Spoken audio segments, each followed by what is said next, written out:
Thank you, PRSA-LA, for this honor and the board.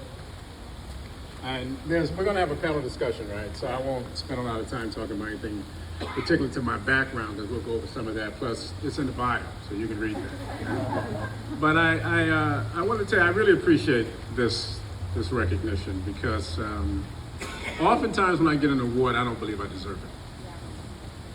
I always say I'm going to strive to prove worthy of the award you bestowed on me tonight, or whatever day that is.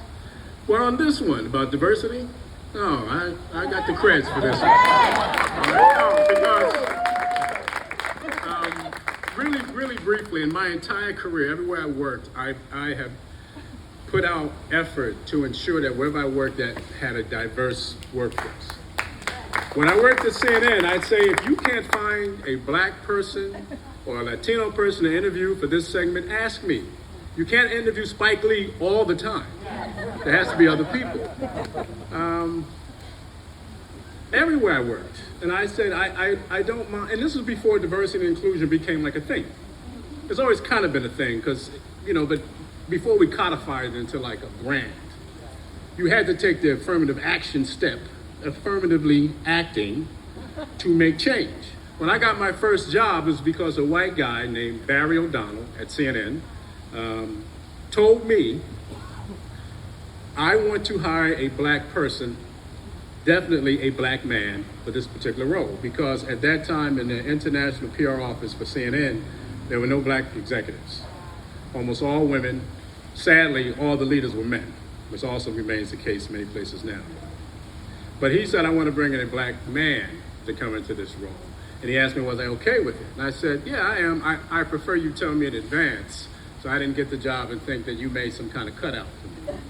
And he assured me that he did not. And that was my first real exposure to someone taking that kind of step to ensure that diversity had its place. And I tried to carry that on with me through all the work that I've done. So I won't, like I said, we'll get into the panel discussion, but I do want to thank Linda Bowen for introducing me. She's an amazing woman. I've had a lot of bosses, but very few of them really get it the way that she did and does. Marcia DeVoe, who's my friend, who introduced me to the department.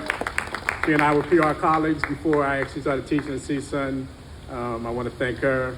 I want to thank Bill Amata. Now, Bill, don't get mad when I say this, bro, but you're like the Yoda of all of us.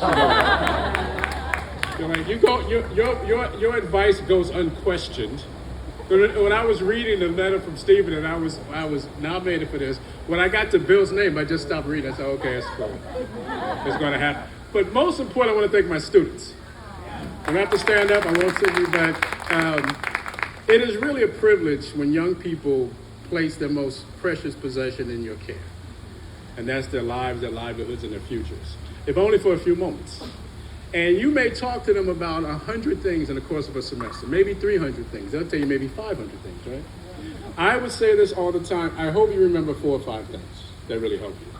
And I always try to extend myself as a resource to them well beyond the course time. And that extends to this day. And so the fact that they came out, a few told me they came out because they're members of PRSA. Others said they came out because they saw my name on the list and they wanted to come out and support me. And that means a great deal because with all the titles and awards and all those things, there's nothing more affirming and gratifying and validating than when a young person talks to you years after you encountered them and they say that something you said or done still resonates with them to this day. So I did a little tiny bit of that. I want to thank you for putting up with me, and I hope that you share that with others. So thank you, and we'll talk some more.